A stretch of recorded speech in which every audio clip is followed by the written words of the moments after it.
eat what is halal and eat what is tayyib. Halal is everything which has not been forbidden.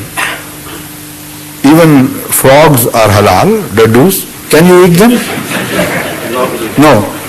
So that means just the permission to eat anything does not mean that you will eat everything because you are permitted. There are so many other factors which which limit your not power but limit your choices. So in seafood, everything is halal if it is tayyib for someone. He can eat if it's tayyib. I can't eat many seafoods. So not because they're not halal, because to me they are not tayyib. To those to whom they are tayyib, they can go ahead and eat them. Okay? Next, please. Bishiyat Sahib, those who have asked their questions may please vacate this corridor to facilitate those who want to come forward. That's why you bend back. If the time permits. No, go back to the last position then. To the same old full stop position. I think I withdraw because it may be the repetition of the same. Okay, Jazakumullah, that's right. Now the next, after, yes, you're right, you. Question on some of the hadiths relating to Mahdi and the Prophet Messiah. Please raise the microphone or lower yourself to its height.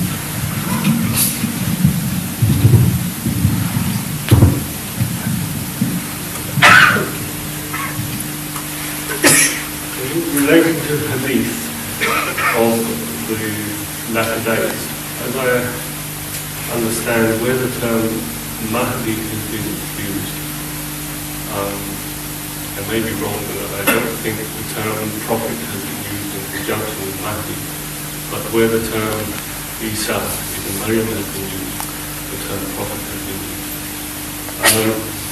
From that, I'm not sure if I'm correct in understanding that Mahdi would refer to perhaps a reformer, the Mujaddid.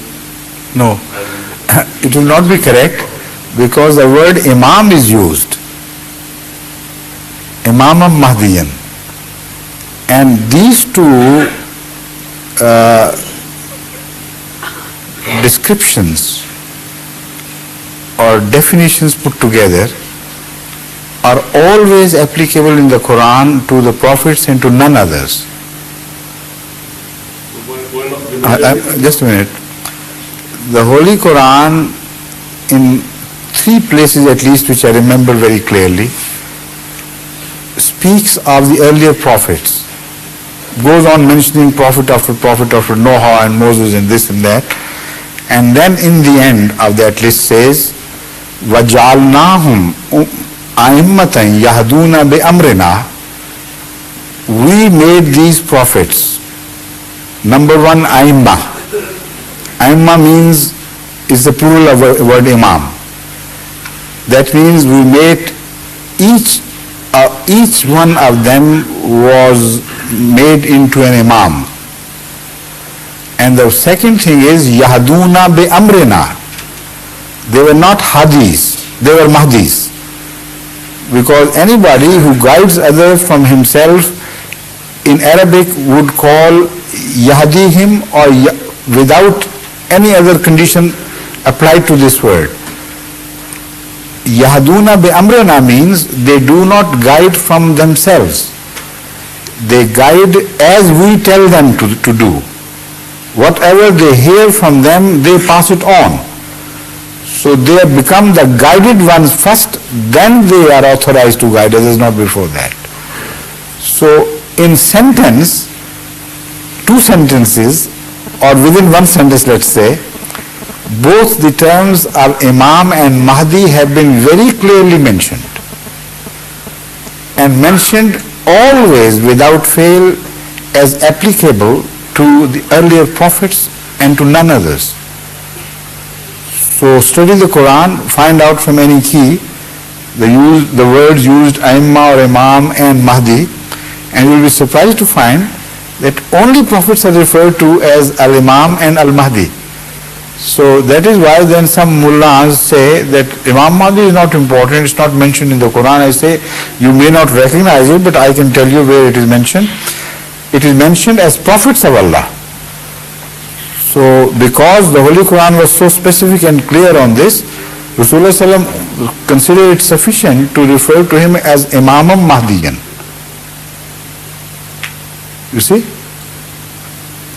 So, pardon? Please, go ahead. Please. Hadith of the latter day. There is in a few hadith mention of the time of the Dajjal being 40. Some it is mentioned that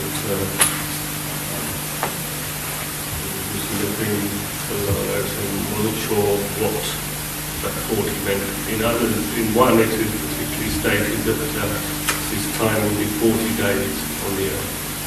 And one day will be like a year, one day will be like a month, and so forth. So they're extraordinary days. That is, you're speaking of Dajjal. Dajjal, the time. But the same figure 40 is also used in application to the time of Mahdi, the age of Mahdi. He will rule for 40 years. You see, that may indicate that is the coinciding period of the Mahdi and the Dajjal. They are coming into contact or conflict with each other. So working backwards from 1908, what year would it become? 40 years backwards. Pardon? 68 or thereabout. So I think you will find some landmark in that year where Hazrat Masih Maud seems to have been positively spoken to by God. Maybe the first revelation was made in 68. Kunji, आपको याद है? 78 में वफात, वालिद की वफात कब हुई थी? हैं? मुझे तो 68 याद था, लेकिन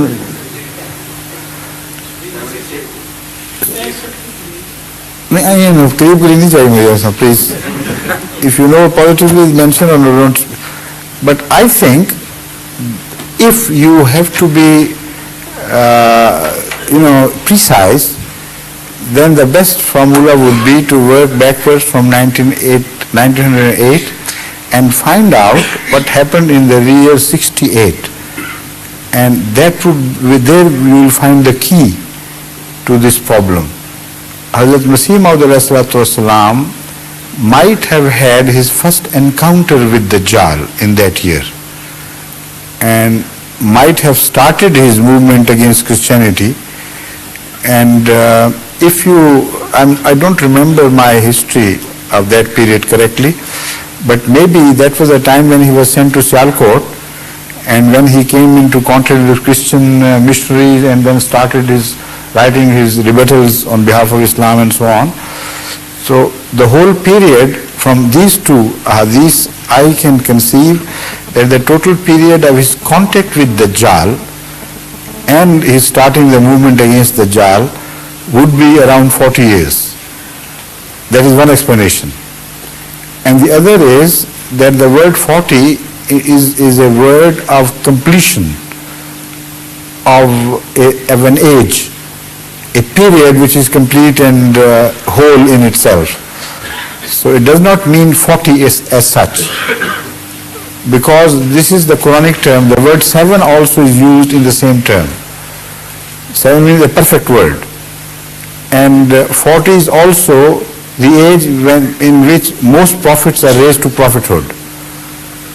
So 40 may be a complete period with full purpose having been achieved. But one has to study it further. My mind was taken to thinking of the prophecies in the Bible by Daniel. Yes. And generally in his prophecies, a day refers to a year. And thinking on these lines, I trans